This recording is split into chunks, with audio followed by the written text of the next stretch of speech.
This morning, we hear the story of Jesus'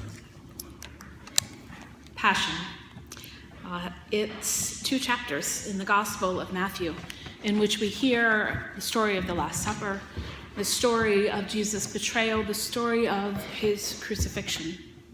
Henry Nouwen, one of the great spiritual authors and teachers of the last century, wrote a book entitled, "Can You Drink This Cup?"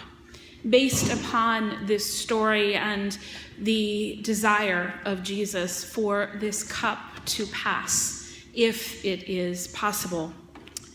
You may recall earlier in the story in Matthew 20, when the disciples asked if they could be on his right and on his left, Jesus said, "Are you able to drink the cup that I am about to drink?" They said to him, "We are able." He said, "You will indeed drink my cup, but to sit at my right hand and at my left, that is not mine to grant, but is for those for whom it has been prepared by my Father." The questions that this cup places before us are, can you drink this cup? Can you empty it to the dregs? Can you taste the sorrows and the joys? Can you live your life to the fullest, whatever it will bring?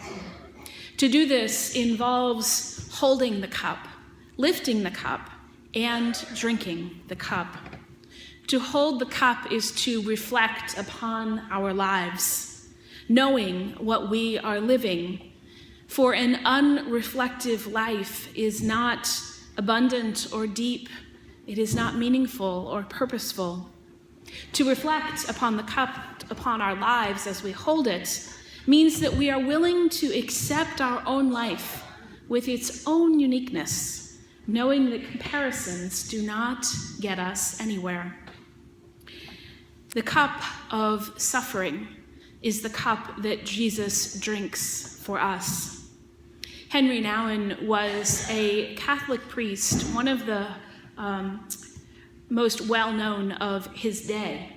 His writings and teachings took him to the faculty of Harvard. And while there, he came to a place of discernment, which led him to resign his professorship and to enter into relationship with a community called L'Arche. And L'Arche is a ministry in the US and Canada that brings together intentional communities of able-bodied people with disabled-bodied people. And they live together in pairs to allow the disabled people to live a full life. And this was the kind of life to which Henry Nouwen felt called. And so as he lived in that community, he came to know the mingling of sorrow and joy that comes within the bonds of community, that comes within the bonds of sharing life deeply, that comes with drinking the cup of sorrow together. How was Jesus able to drink this cup? He was able to do so because of the bond with his Father and his desire for God's kingdom to become.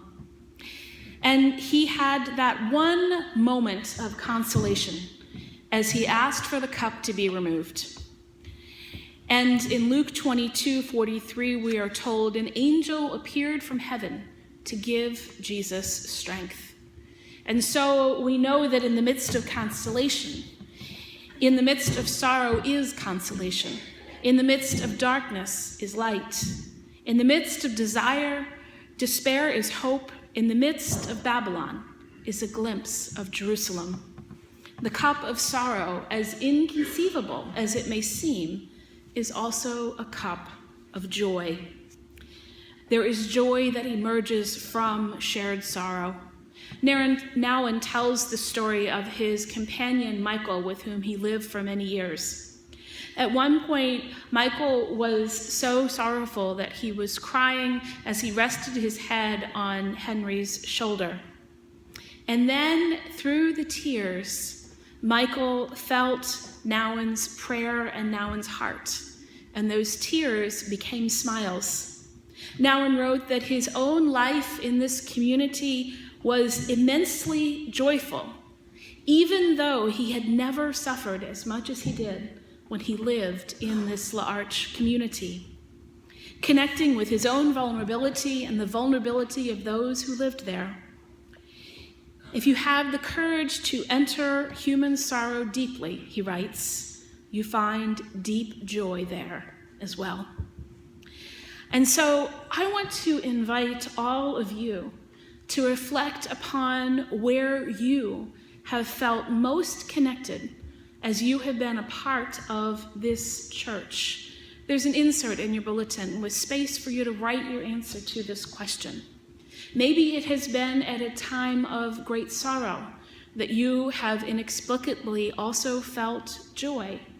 Maybe you have felt most connected in this community at a time when you have been joyful.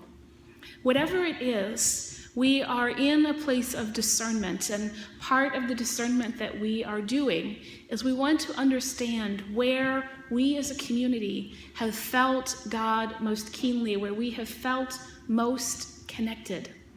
And then on the first Tuesday in May, we want you to come and gather for a meal.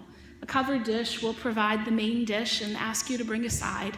And we're going to invite you to do some more reflection so that we can listen well about how and where and when our experiences of God have been most prominent. And so as you reflect on that this day, I invite you to hold the cup, to reflect and to share those reflections with us using the basket at the rear of the sanctuary, knowing that ultimately the cup becomes the cup of blessing. Jesus took on suffering as blessing, made the cup of wrath into a cup of blessing. And so as we come to the table this morning, to the mystery of the Eucharist, I invite you to come as those who come to receive the cup that holds sorrow and joy mixed together with the grace of God in our lives. Thanks be to God. Amen.